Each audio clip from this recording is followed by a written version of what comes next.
이번 영상에서는요, 전문가가 아닌 일반인들이 경매를 공부하고 실전 경험까지 덜 다치고 갈 수 있는 그 단계를 자세하게 가르쳐 드리고자 합니다. 네, 첫 번째로는요, 경매에 대해서 여러분들이 여러 가지 방법으로서 뭐 학원을 다니시던지 영상을 보시던지 여러 가지 방법을 통해서 배우시겠지만, 이제 아쉬운 점이 뭐냐면요, 여러분, 경매는요, 왜 시작되는 겁니까? 채권이 부실화가 되어 부실 채권, 즉 NPL이 돼서 경매가 시작되는 겁니다. 자, 그러면 여러분들이 무엇부터 확실히 공부하셔야 됩니까? 그 시작이요, NPL입니다. 그 다음에 내가 NPL 채권을 투자했더니 경매에 대해서 이렇게 알게 되었다 라고 하면은, 이제 두 번째는 내가 낙찰자가 되어야 되는데, 일단은 여러분들이 한 번도 경험이 없잖아요. 그럼 뭐부터 하셔야 되냐라고 하면은, 이제 뭐 내가 살고 있는 뭐 동네라든지 어떤 중심지에 아파트라든지 오피스텔이라든지 이런 것을 통해서 소형 평수를 통해 가지고 소액으로 먼저 시작을 해 보시라는 겁니다. 그래서 여러분들이 이거를 낙찰을 받고 어떻게 명도를 하고 실질적으로 어떠한 어려움이 있는 건지 대해서, 그리고 이론으로 공부했던 것이 어떻게 현실로 적용이 되는지를 여러분들이 아파트나 오피스텔이나 이런 빌라나 이런 것들 통해서 여러분들이 경험을 하시는 게 먼저 중요합니다. 사실은요, 제가 말씀을 드리면 이거를 10, 흑과 100처럼 받아들이시면 돈과 열애중과는 좀 맞지 않습니다. 자, 아파트, 오피스텔 이런 것들은 이미 시장가가 정확하게 어느 정도는 나와 있기 때문에 이 물건이 막 1억, 2억, 3억, 4억, 5억씩 이렇게 급락해서 유찰이 돼서 경매가 된다는 건 쉽지 않습니다. 그래서 실질적으로 경매의 가격이나 금매의 가격이 거의 비슷합니다. 그러면 아파트나 오피스텔이나 뭐 빌라나 이걸 통해 가지고 돈을 번 케이스는 물론 어려운 거를 낙찰을 받아서 본 것도 있지만, 제가 말하는 제너럴한 부분에서는요, 그냥 내가 그 아파트, 오피스텔과 빌라를 샀는데 역시나 그냥 그 지역에 오른 겁니다. 그래서 사실은 만약에 그곳이 경매를 통해 가지고 받아서 올랐다라고 하지만 그 지역에 내가 그 바로 옆에 있는 아파트를 내가 그냥 일반 매매로 샀다고 하더라도 돈을 벌었다라는 겁니다. 하지만 왜 제가 아파트나 오피스텔이나 뭐 빌라나 이런 것으로 소액으로 먼저 시작을 해보라고 하면은, 사실 금매로 사나 일반 매매로 사나 일반 저희들이 접근하기에는 크게 차이가 없지만, 경매로 샀기 때문에 그 일련의 과정들을 여러분들이 크게 다치지 않고 소액으로 여러분들이 알 수 있고 경험을 할 수 있기 때문입니다. 그래서 한 채도 해보고 두 채도 해보고 그렇게 해서 돌려보고 월세를 대보기도 하고 명도를 해보면서 그렇게 하게 됩니다. 자, 여기까지 했더니 내가 경매에 대해서 소질 있고 내가 재밌고 나는 이렇게 뭐 현장 조사를 해서 그런 것들이 크게 뭐 엄청 어렵지 않다, 그래서 내 적성을 찾았어 라고 하면은 그 다음 세 번째 단계로 가는 겁니다. 그런데 만약에 내가 이렇게 해봤더니 맞지 않다라고 하면 그만두시면 됩니다. 세상의 모든 재테크가 여러분들에게 맞을 수 없습니다. 그래서 이거 2단계까지 해보고 나서 별로다라고 하면은 나는 또 새로운 그런 투자하는 방법이나 그걸 찾으시면 됩니다. 여러분, 잃지 않은 것이 중요하고요. 세상은 선택과 집중을 하는 건데, 그 선택은요, 좋은 걸 선택을 하는 것이 아니라 쓸데없는 거, 나와 맞지 않은 것을 버리는 것이 선택이지 않습니까? 네, 그래서 2단계까지 하고 이제 나 경매랑 맞다 라고 하면 세 번째 단계를 가는 겁니다.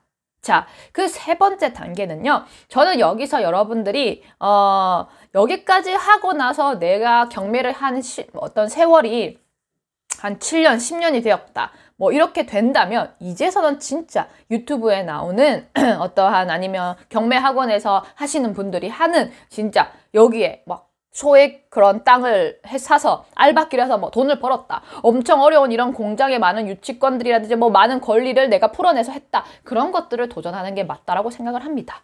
여튼 그 세 번째로는요, 인서울 6대 광역시, 즉 1등주 지역. 근데 그 1등주라는 게 뭐 이럴 수 있습니다. 서울이 1등주일 수도 있죠. 그냥 무조건 서울을 하라는 것이 아닙니다. 네, 대구, 뭐 부산, 뭐 광주 여기에서 1등에서 1등주 중심 지역, 부산이면 해운대 아니면 서면, 뭐 광주는 충장로 뭐 이런 거죠. 대전이면은 뭐 유성구, 그러면 대구 같으면 동로 이렇게 내가 하는 그 중심지 그 안에서의 1등주 지역에 여러분들이 조금 어려운 것을 도전을 해보는 것을 저는 추천드립니다. 그래서 뭐 그런 곳에서 뭐 여러분들이 구분 상가를 해보신다든지 그렇게 해보는 겁니다.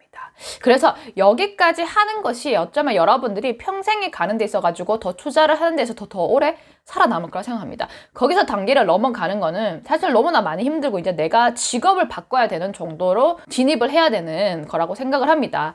그래서 제가 그 케이스로 제가 이 서초동 케이스를 가지고 왔습니다. 그래서 이거는 3번째 단계에 왔을 때 여러분들이 하는 겁니다.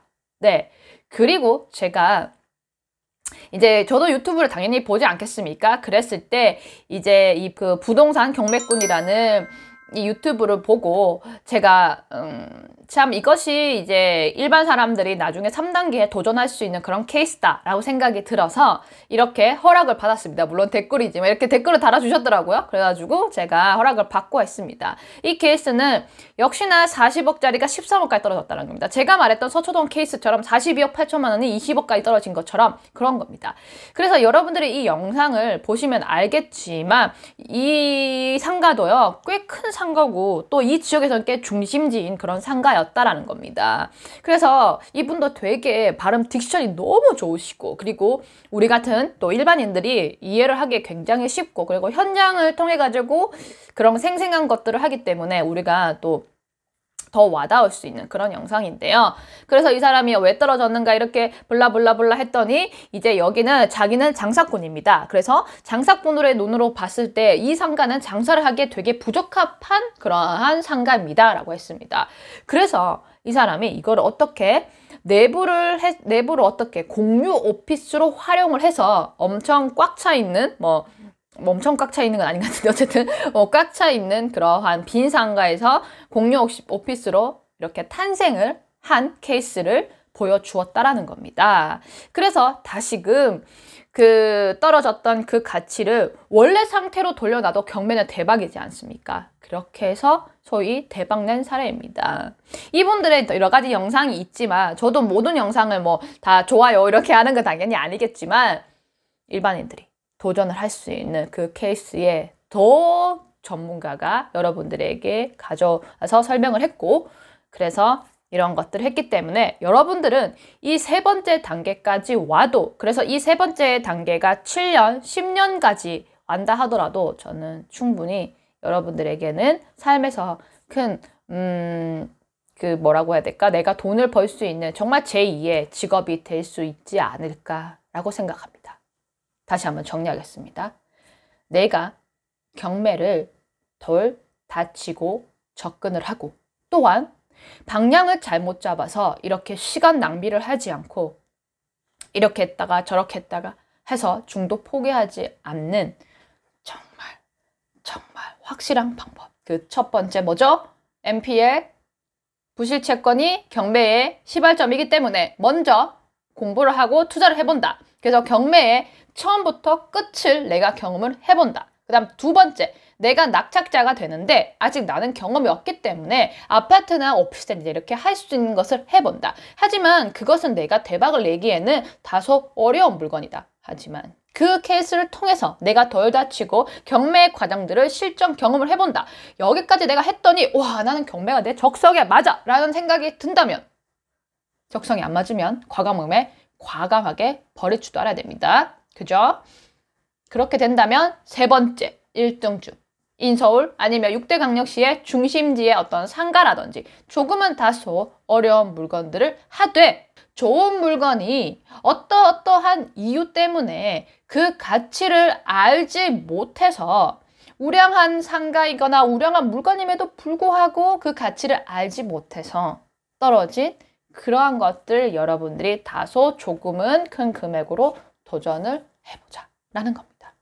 그래서 여기까지 5년의 시간이 왔다라고 하면 이제 여러분들은 제2의 직업을 가지게 되고 그 이후에 계속 해보다가 내가 괜찮다면 부경꾼님처럼 여러분들이 새롭게 인생 전환을 하는 것도 넌 나쁘지 않다고 생각을 합니다. 저 또한 원래 제가 이런 일을 했던 사람이 아니고 제가 하면서 지금의 저의 적성을 찾게 되고 그래서 저도 이렇게 직업을 전환을 한 케이스이기 때문에요. 네, 이상 경매를 시작을 하는데 시행착오를 겪지 않고 할 수 있는 방법에 대해서 여러분들에게 말씀을 드렸고요. 혹시 제 영상을 통해서 경매를 도전해서 해봤더니 엄청 소질이 있으신 분들은 저와 꼭 친구 하시길 바랍니다.